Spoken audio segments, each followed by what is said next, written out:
From Argosy University, any degree, you have to learn how to work with people, and hopefully, how to help people.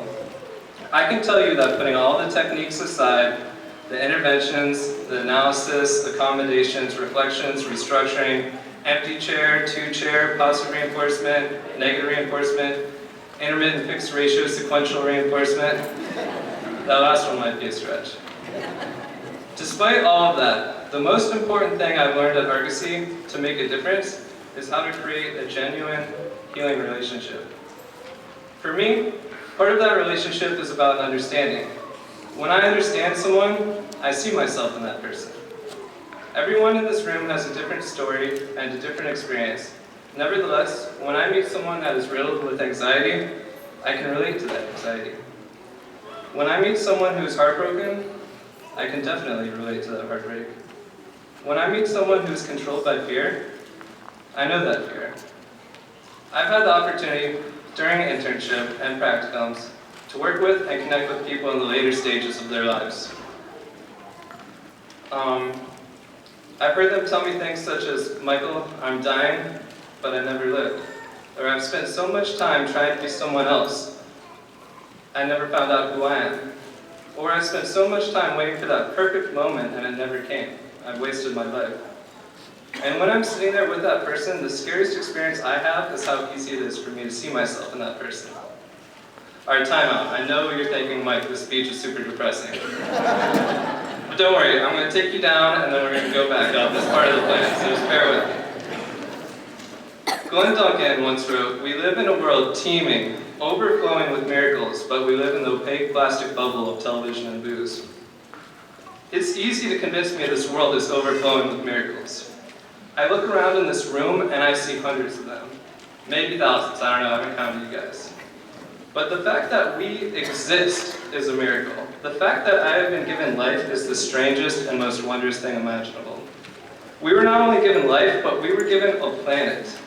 And we were left in charge, which still to this day boggles my mind. So you've been given a miracle, you are a miracle. What are you going to do with that? Are you really going to be a miracle that decided to be average? Do you need more money before you can finally enjoy your miracle?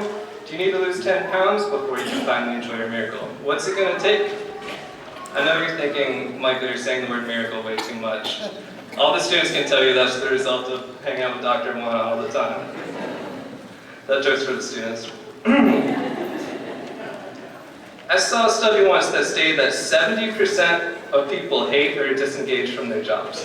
70%. That means that most people spend most of their day doing something they don't like. We've gotten to the point that if someone walks into work with a smile on their face, we think, "What's wrong with that guy?" The rate of mental illness in the United States is increasing. That's fine with me. I need the work. I have plenty of loans to pay off. But why do you think that is? If this world is truly overflowing with miracles, why don't we see them?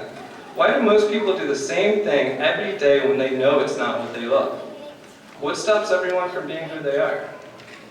I believe the answer is fear. At every moment you can be motivated by love or by fear. I know it sounds cheesy. This isn't my idea, this isn't a real idea, this is a real idea. This isn't my idea, it's not a new idea. And it's not the first time that there's been a commencement speech about this, but I believe it's very real. At every moment we're motivated by love or by fear.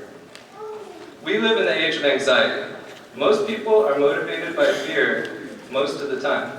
Most people spend each day acting in a way to avoid a catastrophe. They spend all their time fitting in or acting the part so that they'll be accepted. Fear is not just the mind killer, but it's the spirit killer, the hope killer, and it's stopping people from realizing their full potential.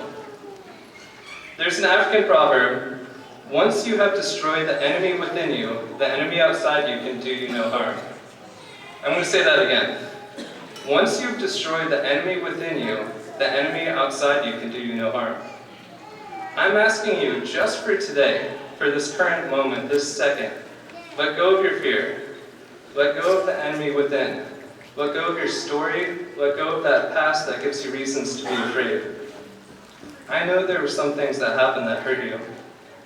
Some things have happened in my life that have hurt me. I'm asking you to drop them just for now. If you really want that pain back, you can come back and get it later. I challenge you not to be who you think you should be, not to be the best self you possibly can, but just to be yourself. Have a real moment with someone. Share your earnest feelings with someone you value. You won't die if you take that risk. You'll live. Don't let fear tell you people will judge you if you do it. People will judge you when you fail. People will judge you when you succeed. People are going to judge you. Move on. You're going to be judged. You're going to make mistakes in life too. Just because you fail doesn't make you a failure. Just because you lose doesn't make you a loser. These things happen when you challenge yourself. Don't sit around waiting for that perfect moment to come. Trust me, it's not going to come. You'll be waiting forever. Go make that moment.